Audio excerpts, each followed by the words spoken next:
In this first lecture on Chapter 17, you can see the outline that we're going to be working off of, so take a moment to get that ready for your notes for today.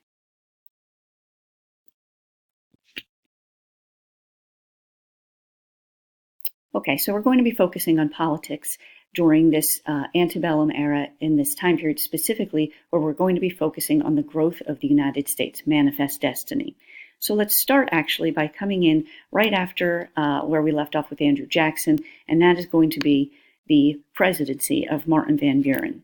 You know that Jackson ran for 2 terms, and after his 2 terms, he decided to step down. And the Democrats then decided they would like someone who would follow in the footsteps of Andrew Jackson. And Jackson made sure that his choice for president was clear. He wanted people to elect Martin Van Buren. Martin Van Buren is going to be the first president, he's elected in 1836, to have been born in the United States. And while he was a strategist and he was a good politician, he has a lot of experience, his personality is not that of Jackson, and so he's going to lack a lot of the support of the Democrats and of Jackson's supporters. There end up being a lot of problems that take place during his presidency that really are beyond his control. For example, one of the problems is there's a rebellion in Canada in 1837 that threatens to get the United States into a war. Another problem that he has to deal with is going to be the depression that he inherits that's caused when Andrew Jackson decided to veto the bank bill, and then remember that he started taking federal funds out of the National Bank. And because of the problems that we've been seeing with the closing of the National Bank and the state banks that Jackson started using, the wildcat banks or the pet banks, we end up having an economic panic of 1837. And it's caused because largely those state banks had been borrowing, the states had been borrowing a lot of money for internal improvements. And a lot of the state banks that they were going to were unregulated. You know, everything was done on the honor system, and a lot of the state banks were not being run in a very honorable way. Another reason the Panic of 1837 is going to happen is there's over-speculation of land in the West. People are kind of gambling on the value of land, and it's a gamble, and it's going to come crashing down here. There was the bank war where Jackson decided he was going to shut the National Bank down. He vetoed it, so we don't have that stabilizing force anymore. And a lot of the common men of the time have been going out and buying land out west. However, Jackson issues an executive order known as the Specie Circular. The Specie Circular requires all public lands to be purchased with hard money, meaning gold or silver. So people who want to buy land out west still can. However, you can't buy it with paper money anymore. Now you need gold or silver. And that's much more valuable. And because of that, the value of the land out west begins rising quickly. And that's going to affect the farmers who are trying to move out there. Inflation hits. And when this happens, it's the small land buyer who is hurt. He doesn't really have access to gold or silver. The wealthy speculator who Jackson was really trying to stop, he's not affected at all really by this.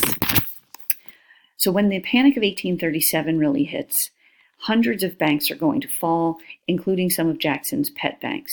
A lot of the banks close, they just go completely bankrupt, which then means a lot of businesses are going to fail.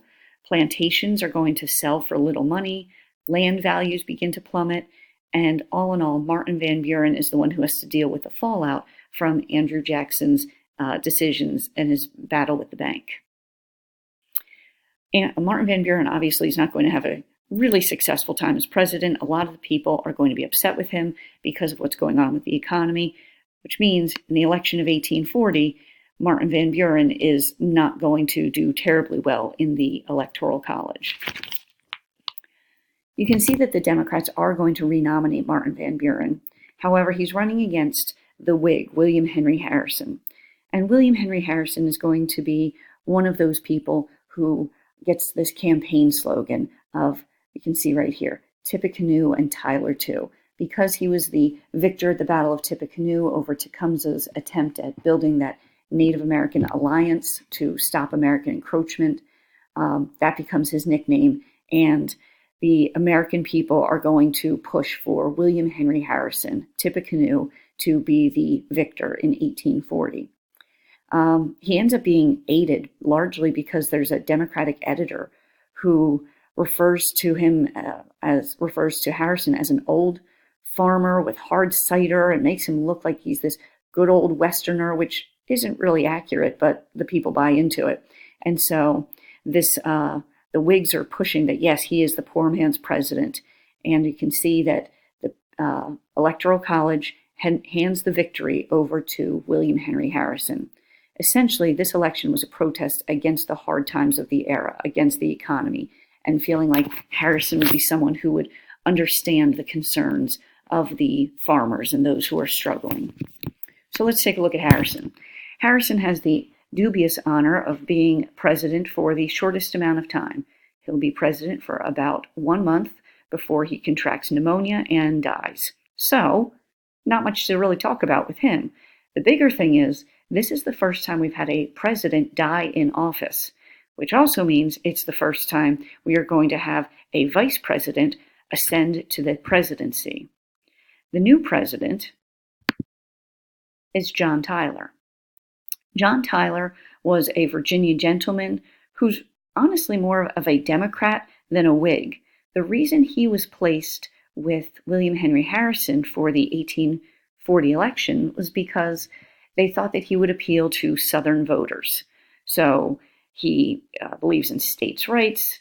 He's going to appeal to the South, so let's put him on the ticket.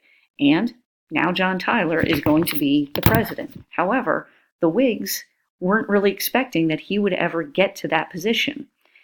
And because he's going to act more like a Democrat than a Whig, the Whigs begin referring to him as His Excellency. John Tyler is going to serve one kind of unhappy or contentious term as president. There's a lot of fighting with the Whigs who are in power because they never expected him to actually be the president. And that's going to take us to the election of 1844. In 1844, we can see our candidates here. You've got Henry Clay is going to make an attempt for the Whigs, and then we also have the dark horse candidate who's emerging for the Democrats, and that is going to be James K. Polk. Polk had political experience. He'd been Speaker of the House, he'd been the governor of Tennessee, and people actually refer to him as Young Hickory. So, well, Jackson was Old Hickory, now you've got Young Hickory coming in, and he is supported by Andrew Jackson. He's also supportive of the annexation of Texas, which is going to be one of the hallmarks of his presidency.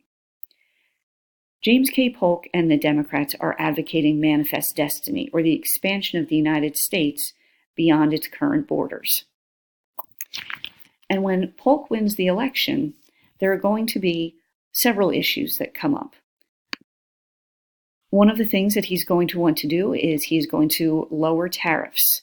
The northern industrialists are going to complain that this will hurt their protectionist status that they have. However, it is strongly supported by the South. So tariffs are going to be lowered under President Polk. But perhaps the biggest thing that President Polk is known for is this idea of manifest destiny, which is expansion, or the idea that the United States should expand coast to coast. He wants to acquire more land. He wants us to pick up these parts of what is now the United States, but at the time was northern Mexico. So he wants California. We are in the process of sharing the Oregon Territory with Britain, and he would like to settle that issue as well. So we're going to be able to manage to get half of Oregon for the United States. And some people will complain, why are we going to get all of Texas, but only half of Oregon? But he does come through with that campaign promise to continue expanding the United States. And while Texas comes to the United States and asks to be annexed, and Oregon can be worked out with Britain, the big question is, how are we going to get California and this northern part of Mexico? And that is something that President Polk realizes that can happen, but it will not happen without a fight. And that will be the second part of our Manifest Destiny lecture.